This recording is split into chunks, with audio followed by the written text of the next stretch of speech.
Hello everyone, कैसे हैं आप सब। आई होप सब अच्छे होंगे। आपको लगा होगा आज फिर, क्योंकि कल हमने जिस वीडियो को एंड किया था, अब उसके आगे की सीरीज के बारे में भी तो सोचना होगा। कल तक हमने सिर्फ एंजाइटी के बारे में पढ़ा था। आज हम उसकी नेक्स्ट स्टेज के बारे में बात करेंगे, जिसके बारे में बात करना बहुत जरूरी है और कोई बात करना चाहता नहीं है। सालों पहले इसके बारे में कोई ना ही जानता था ना ही बात करता था। फिर ये सारी चीजें कब सामने आनी शुरू हुई, जब कुछ सेलिब्रिटीज ने इस चीज को प्रमोट किया कि अपनी चीजों को सामने लाए। जिन चीजों को हम नॉर्मल समझते रहे, वो चीजें आगे बढ़कर हमारे लिए समस्या बनती रही, और आज भी हम उन चीजों को नॉर्मल ही जानते हैं। जैसे कि आपने डिप्रेशन के बारे में मैंने बताया था, और आप लोग जानते भी होंगे कि डिप्रेशन एक छोटा वर्ड पर आदमी को जिंदा लाश बनाते हैं। इतना बुरा उसका प्रभाव होता है। एंजाइटी बढ़ते बढ़ते बढ़ते बढ़ते डिप्रेशन में चली जाती है। आखिर डिप्रेशन है क्या? सॉरी, डिप्रेशन आखिर हो कैसे रहा है? क्या एंजाइटी की वजह से हो रहा है या स्ट्रेस की वजह से हो रहा है? जब स्ट्रेस बढ़ता बढ़ता जाता है तो आपको एंजाइटी होती रहती है। आप लोग अमूमन जानते हैं कि स्ट्रेस ही आगे चल के एंजाइटी का कारण बनती है और एंजाइटी ही बढ़कर डिप्रेशन में चली जाती है। डिप्रेशन क्या है? डिप्रेशन है एक ऐसी निराशा, बिना आशा के किसी जीवन को जीते रहना, दुखी हो जाना, मन टूट जाना, कोई चीज ना करने का मन होना, बेमतलब में रोते रहना, कोई कारण ना होकर भी दुखी रहना, आंखों से आंसू आना, परेशान रहना, और सिर्फ ये सोचना कि आगे जीवन में अब रखा ही क्या है। पर ऐसे तो नहीं चलता ना। जीवन में चाहे कुछ रखा है या नहीं रखा है, इससे आपको क्या मतलब है? आपका जीवन है, आपको अच्छा बनाना है, इस बारे में हमें सोचना चाहिए। पर सिचुएशन कुछ ना कुछ ऐसी घटित होती रहती है, और या फिर ये कहें कि हम उस सिचुएशन को उस तरीके से ले लेते हैं, हम इतने परेशान होते हैं ना कि कोई अगर हमें सही सलाह भी दे रहा होता है तो हम उसे गलत मान लेते हैं। आखिर ऐसा डिप्रेशन में होता क्यों है? डिप्रेशन होने के क्या कारण है? कई बार तो ये हमारे जेनेटिक भी होता है कि हमारे जीन्स में आ रहा है। हमारे मतलब बड़े बूढ़े, हमारे माता पिता, उनके फैमिली वाले कोई चिंता करते रहते हैं, हमारी बॉडी में भी आता है। कई बार ये किसी पुरानी बीमारी की वजह से होता है, कई बार ये किसी परिस्थिति की वजह से होता है, कई बार हम ऐसी सिचुएशन में चले जाते हैं जिस वजह से हो जाता है। और सबसे ज्यादा किशोरों में, यानी कि एक एडल्ट में, एडोलसेंस की एज में ये क्यों सबसे ज्यादा होता है? ये सबसे ज्यादा होता है जब आपका पार्टनर आपको धोखा दे दे, बेवफाई जैसे शब्दों का आना। अमूमन इन सब चीजों की वजह से आपको डिप्रेशन होता है। क्यों? क्योंकि आप भावनात्मक तौर पर उस समय इतने मजबूत नहीं होते हैं, आप भावनात्मक तौर पे बहुत कमजोर होते हैं।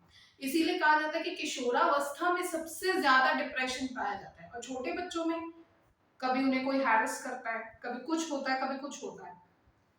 पर इंडिया में सबसे ज्यादा केस देखा जाने वाला सिर्फ किशोरों में होता है, क्योंकि एक एज होती है जिसके बाद आदमी धीरे धीरे खुद को संभाल लेता है। अगर आदमी 24-25 का हो गया है तो वो अपने आप को संभालने के लायक है, उसने वो एज क्रॉस कर दी है, तो वहां डिप्रेशन होने के चांसेस रिलेटिवली बहुत कम हो जाते हैं। ऐसा नहीं है कि वहां डिप्रेशन नहीं होता, वहां भी डिप्रेशन होता है। पर सिचुएशन इस तरीके की होती है कि आदमी अपने आप को मजबूत बना लेता है। सेकेंडली, तब तक आदमी की अमूमन शादी हो जाती है। 60-65% लोग जो है वो 25 की एज तक आते आते शादी कर लेते हैं, नहीं तो 30 की एज तक तो आते हुए 70% लोग शादी कर ही लेते हैं। उस समय क्या होता है? आपकी फैमिली का सपोर्ट होता है, आपका पार्टनर होता है जिससे आप सब कुछ शेयर कर लेते हो। दिक्कत आती है किशोरों में। क्यों किशोरों को इतना ज्यादा हो रहा है? कारण, सबसे पहली बात, जनरेशन गैप। पेरेंट्स जो हैं वो बच्चे को सही तो लेके जाना चाहते हैं, तो वो बच्चे की सिचुएशन को समझ नहीं पा रहे। क्यों नहीं समझ पा रहे? क्योंकि पेरेंट्स बच्चों को बच्चे की तरह देख रहे हैं। तो प्रॉब्लम अब कहाँ आ रही है कि ना ही बच्चे अब बच्चे रहे हैं और ना ही बच्चे बड़े हो चुके हैं। बीच में एक सकरी सी लाइन में बच्चे अटक गए हैं, जिस वजह से वहां डिप्रेशन की स्थिति बनती है। डिप्रेशन क्यों हो रहा है? पीयर प्रेशर होना, बच्चों के मार्क्स कम आना, बर्डन होना, सोसाइटी का प्रेशर होना, और उसी दौरान ये एक हार्मोनल इतना ज्यादा उस समय प्रेशर होता है आपके ऊपर, बॉडी का प्रेशर होता है कि उस समय अमूमन आपके हार्मोन्स इस उछाल पर होते हैं, आप किसी ना किसी की तरफ अट्रैक्ट होते हैं। जरूरी नहीं है सामने वाला भी अट्रैक्ट हो। उस समय की सिचुएशन क्या बनती है?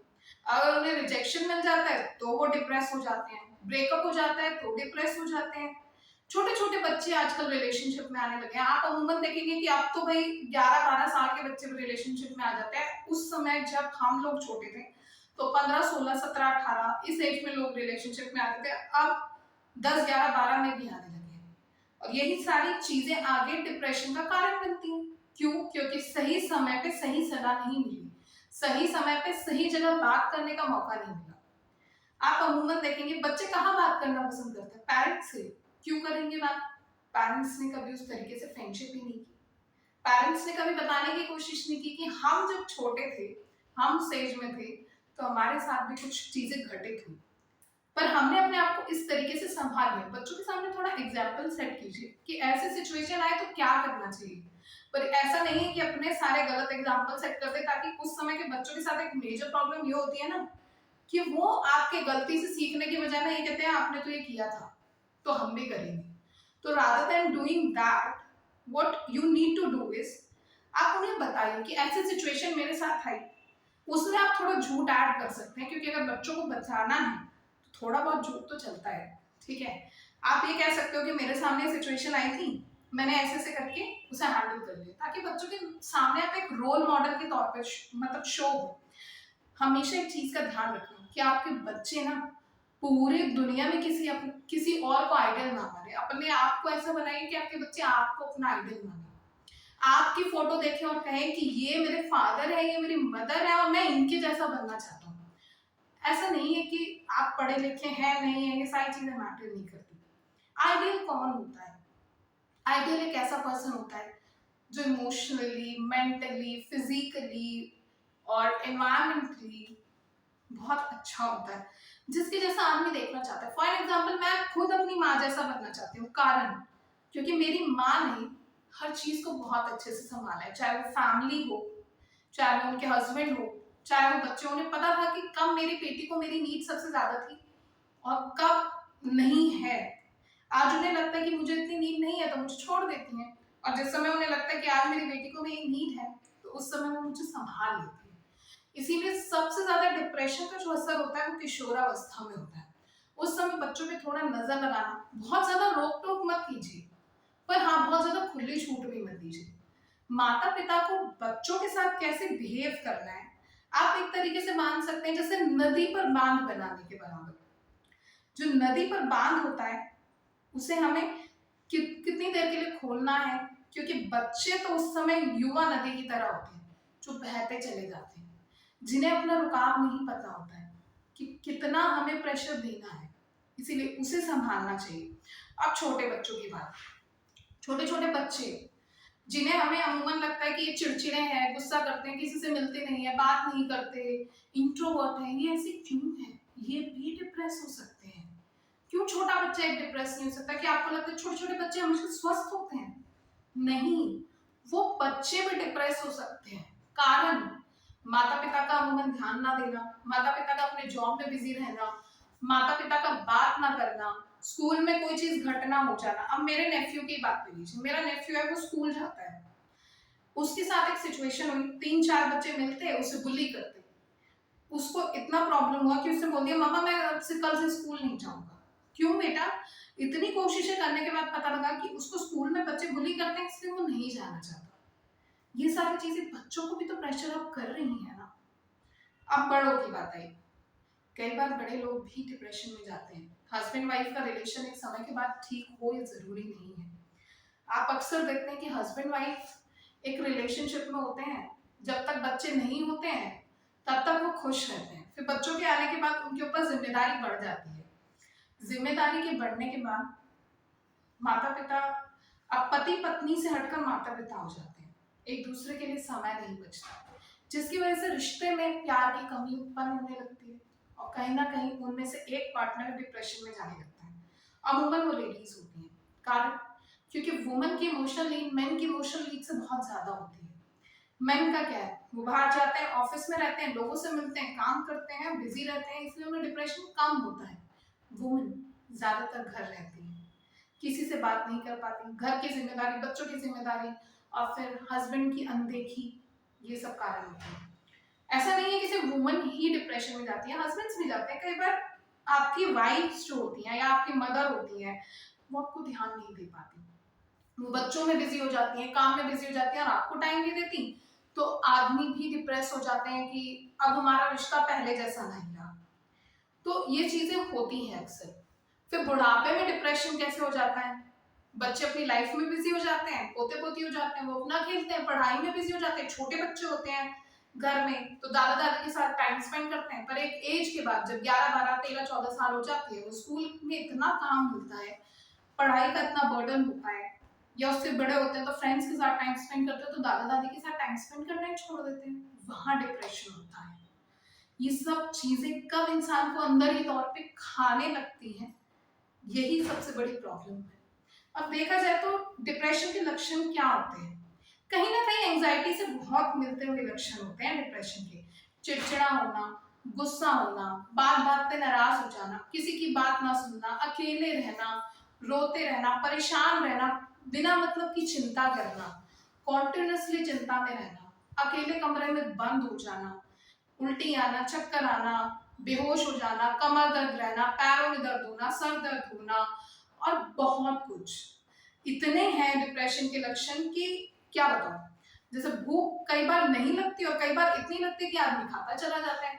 भूख ना लगने से वजन घटता है और भूख लगने से वजन बढ़ जाता है।